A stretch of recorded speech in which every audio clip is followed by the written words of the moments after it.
Hey y'all, it's Jilly. Thanks for checking out my channel. I am here today to talk to you about a character from Neopia who, when their name is invoked, it strikes fear into the hearts of many Neopians and Neopets alike. Also known as the Sleeper and the Betrayer, they are known for their immense power and their malevolent deeds. I did also find one reference on Villain Wiki to what may be her forgotten name, Gianna Colra. And of course, she is known by most as the Darkest Faerie. Now, whatever name you use to reference her, one thing is for sure. She has clawed her way to crafting a legacy that is both terrifying and fascinating. But who was she before she became the Darkest Faerie? What events shaped her life and led for her to fall from grace and into this dark but immense power? In this video, I want to take a deep look into the enigmatic figure that is Gianna Colra. Let's dissect her origins, let's look at her rise to her unprecedented power, and try to point out the key moments that steered her towards her path of darkness. This is a story that is filled with ambition and betrayal and the eternal struggle between light and shadow and the balancing of power. So let's get right into it. The story of the Darkest Faerie.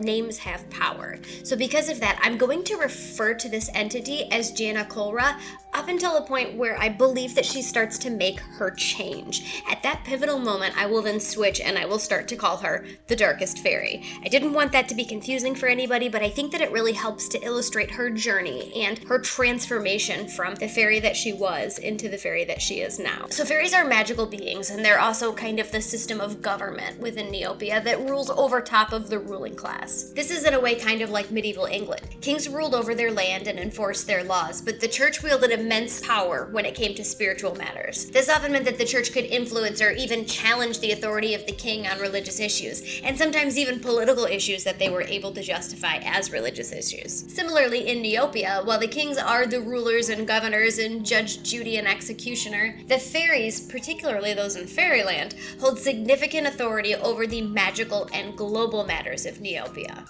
We saw an example of this recently within the Void Within plot, when that mysterious gray curse started to affect Neopians and the rift appeared in the sky. Various rulers like King Altador and King Kelpbeard expressed their desire to have some sort of military preparations, fearing that there was an invasion that was coming. Fiora, however, took charge by emphasizing the need to understand the magical nature of the threat first before mobilizing their troops. She tasked the Library Fairy and Dr. Landelbrot to research the rift and the Grey Essence, and she overrode the initial decision of the kings to prepare for battle. Queen Fiora, the Fairy Queen, is often seen as the ultimate authority in Neopia. Her decisions and decrees can impact the entire world, transcending the borders of individual kingdoms. Being that fairies are magical beings, they each have their own unique power and their own unique responsibilities. They play crucial roles in maintaining the balance of magic and nature across the land of Neopia. From granting blessings to helping Neopians in need, fairies are generally seen as benevolent protectors unless you're Xandra, or Balthazar, or Avira. I guess there's actually a lot of people that hate the fairies. Neopia's fairy society is diverse, with each type of fairy specializing in a different aspect of magic. Fairies also engage with Neopians through various fairy quests, which reward participants with stat increases. Fire fairy quests give an increase to a pet's strength, where a water fairy quest would boost a pet's defense. Doing a quest for an earth fairy would give your pet endurance, where an air fairy quest would boost its speed. Light fairy quests typically will grant a level increase, and a dark fairy quest often boost a pet's hit points, although they may involve additional challenges when compared to the other fairy quests. Balia gives a gray fairy quest in which she will actually ask another fairy for help when it comes time to give the reward. And of course, there's the ever-coveted fountain fairy quest. This one allows you to take your pet to the rainbow fountain and dip them into the magical waters, and when you pull them out, they will have a fancy new paint job of your choice. With the exception of the fairy fortune cookie, the only way to get a fairy quest is by random event. They will randomly pop up on your screen and they will ask you for some specific item. Now, some of the fairies are a little bit more patient than the others, but in general, you really want to get on the shop wizard and go find that item and return it to them as quickly as possible. The contributions of many fairies over the years has been woven into the very fabric of Neopian history. However, not all fairies follow the path of light. While many dedicate their lives to aiding Neopians in preserving harmony, others are tempted by the allure of greater power and control. This contrast within fairy society sets the stage for understanding Gianna Colra's divergence. In the fairy realm, young fairies attend specialized schools where they learn to harness their innate magical abilities. abilities. These institutions are places of rigorous training and profound self-discovery, where fairies are taught the complexities of spellcasting, enchantments, and they learn ancient lore about the lands. Gianna Colra excelled in fairy school, quickly mastering subjects that challenged even the most diligent students. Her teachers remarked how her insatiable curiosity and her unparalleled skill were qualities that set her apart and that hinted at her future greatness. She had a knack for solving complex magical puzzles and a deep understanding of ancient fairy lore. Beyond her academic prowess, Gianna Colra also demonstrated remarkable leadership skills during group projects and magical duels, often taking charge and guiding her peers to success. Under the tutelage of some of Neopia's most revered fairies, she honed her abilities, mastering complex spells and incantations that few would even attempt. Her intelligence, dedication, and power were evident even in her youth, making her stand out amongst her peers. She also took part in cultural exchanges with other fairy realms, broadening her understanding of different magical traditions and practices. These experiences not only enhanced her skills, but also helped her to build a network of allies and mentors that would influence her future path. Gianna Colra's thirst for knowledge drove her to explore ancient texts and tomes of magic. She was particularly fascinated by the deeper, more arcane aspects of fairy magic. This pursuit of understanding led her to uncover secrets that had been hidden for centuries. Her mentors often marveled at her ability to grasp these concepts so quickly, seeing her potential to become one of the most powerful fairies that Neopia had ever known. Over time, Gianna Colra's relentless pursuit of power and knowledge began to raise concerns amongst her peers. Initially seen as a bright and eager fairy, her demeanor gradually shifted. She became increasingly isolated. Her once warm and approachable nature turned cold and distant, and she often engaged in secretive experimentations late into the night. Rumors started to spread about her dabbling in dark magic, and those who tried to warn her were met with defensiveness or outright hostility. Despite these warnings, Gianna Colra pressed on, driven by an insatiable desire for greater power. If we try to pinpoint Gianna Colra's rise to power, we could mark a series of significant achievements. One of her earliest and most notable feats was saving King Altador's life. This pivotal event occurred during a dangerous mission, when King Altador was ambushed by a powerful monster while exploring a remote part of Neopia. The creature, a fierce and ancient beast, had trapped King Altador, and he was on the brink of defeat. Despite great risk to herself, Gianna Colra intervened with a display of immense bravery and magical prowess.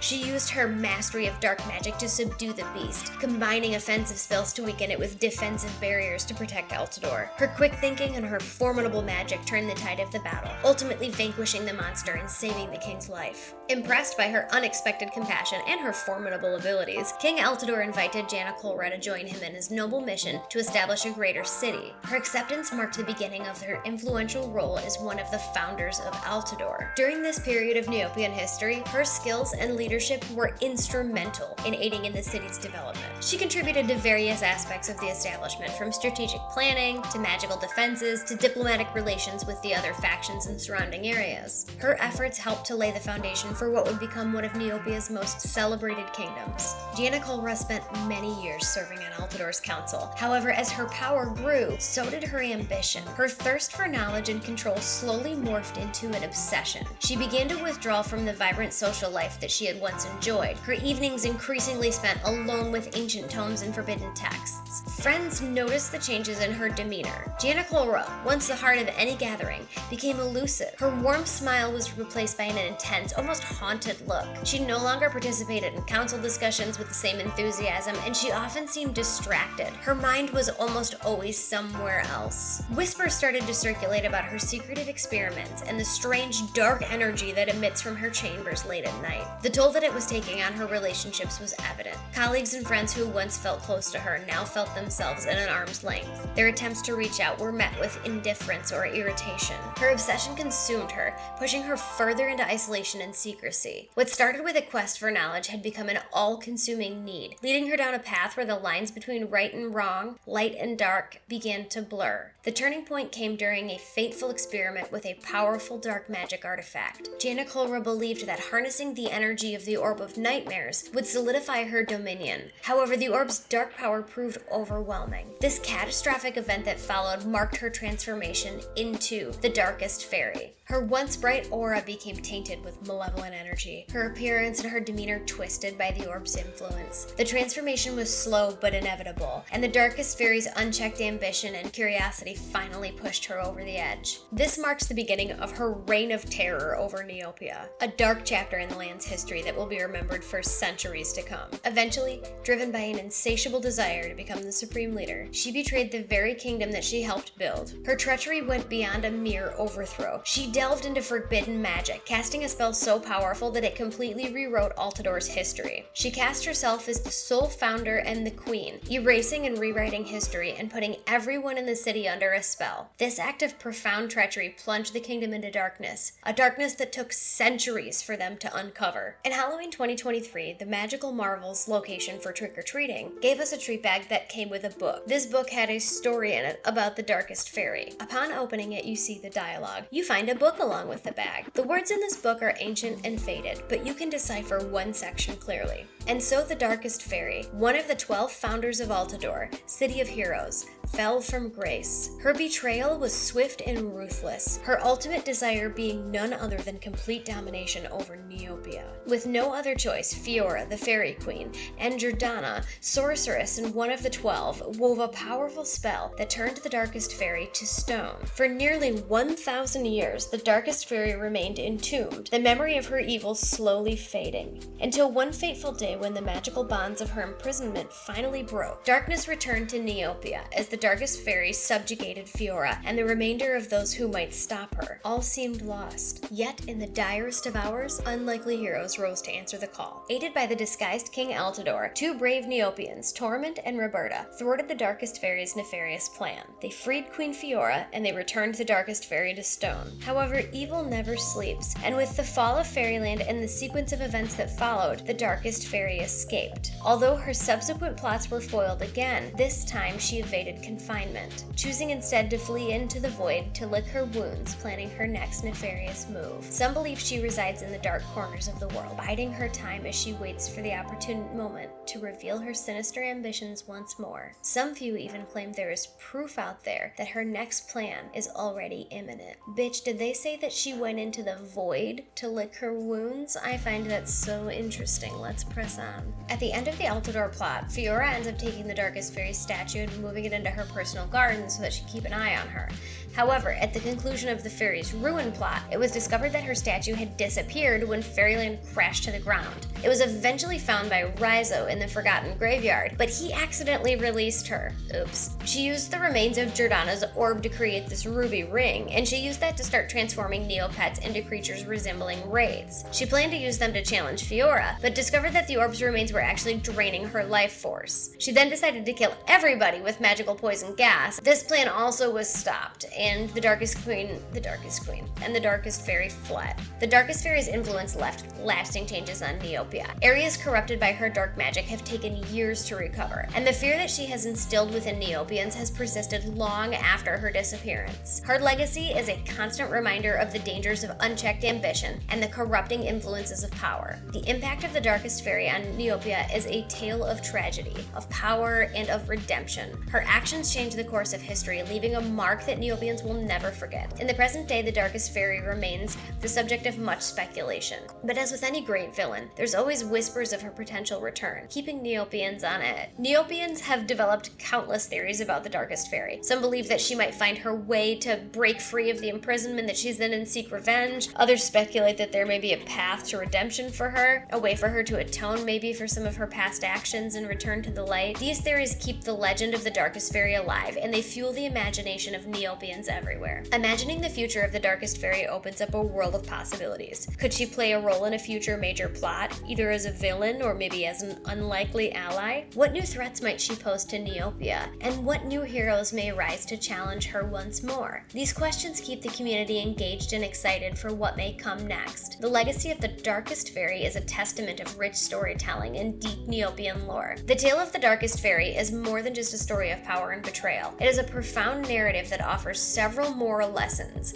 As we delve into the character of Janna Kolra and her transformation to the Darkest Faerie, we can extract valuable insights that apply not only to this fantastical world of Neopets, but also to our daily lives. One of the primary lessons of the Darkest Faerie story is the corrupting influence of unchecked ambition. Janna Kolra's initial thirst for knowledge and power was not inherently evil. In fact, her early achievements and her dedication to her studies were commendable. However, her relentless pursuit for power led her down a very dark path. This illustrates the idea that ambition, when left unchecked and driven by selfish desire, can lead to one's downfall. Professor Friedrich Nietzsche once said that whoever fights monsters should see that he does not in the process become a monster himself. This quote resonates deeply with Janna Kolra's story, as her quest for power ultimately turned into the very monsters that she sought to control and fight. In our own lives, ambition is a double-edged sword, which sounds great at first because it's twice as much sword. But while it can drive us to achieve great things, it can also lead us astray if not tempered by ethical considerations and empathy for others. It's important to set goals that align with our values and to remain mindful of how our ambitions affect those around us. Striving for balance and ensuring that our pursuits do not harm others is crucial for maintaining sustainable success. Janna Kolra's isolations from her peers and her obsessions with forbidden magic were keys that led to her transformation to the Darkest Faerie. By cutting herself off from others and delving into dangerous knowledge without regard for consequences, she set herself on a path of self-destruction. We can draw a compelling pop culture parallel to one of the characters from The Lord of the Rings. Gollum's obsession with the One Ring and his isolation from others led to his moral and physical decay. Similarly, Janna Kolra's obsession with dark magic isolated her and ultimately led to her transformation physically to the Darkest Faerie. This aspect of Janna Kolra's story serves as a warning against the dangers of isolation and obsessive behavior. In our personal lives, it's essential to seek balance and maintain healthy relationships. Engaging with a supportive community and being open to feedback can prevent us from becoming consumed by our own pursuits. Additionally, being aware of the risks that are associated with our endeavors and approaching them with caution can help us to avoid unintended negative consequences. Despite her malevolence, the Darkest Faerie story includes moments where redemption did seem possible. Her initial act of saving King Altador's life and her early contributions to the founding of Altador indicate that she was not always an evil being. This duality in her character suggests that even those who fall to darkness may have a potential for redemption. The theme of redemption is a powerful reminder that people are capable of change. It encourages us to offer second chances and to believe in the potential of others to improve. In our interactions, showing compassion and understanding, even to those who have wronged us, can foster an environment where people are encouraged to make positive changes and become better people for themselves. The Darkest Faerie story also emphasizes the importance of accountability and justice. Despite her power and her initial good deeds, Janna Kolra still faced consequences for her actions. Her repeated imprisonments by Queen Fiora and the heroes of Neopia highlight the necessity of holding individuals accountable for their wrongdoing. In society, accountability and justice are fundamental to maintaining order and trust. It's crucial to uphold principles of fairness and to ensure that actions have appropriate consequences. This not only deters negative behavior, but it also reinforces the values of integrity and responsibility. In our own lives, we can strive to be more accountable for our actions and to promote justice within our communities, so that we too do not turn into a Darkest Faerie. In conclusion, the Darkest Faerie story is a rich tapestry of ambition, isolation, potential for redemption, and the necessity of accountability. But even in the darkest times, the spirit of Neopia endures, with heroes rising to challenge the darkness and restore balance to the land. The Darkest Faerie story did not end with defeat. Her legacy continues to loom largely over Neopia, with her name evoking both fear and curiosity. As one of the most powerful and enigmatic figures in Neopian history, it's safe to say that the Darkest Faerie has left her mark on our world. By reflecting on her journey, we can glean valuable lessons that apply to our everyday lives. Ambition, when balanced with ethical considerations, can lead to great achievements. Maintaining healthy relationships and being open to feedback can prevent the dangers of isolation. Believing in redemption allows for us to foster positive change, and upholding accountability ensures fairness and justice.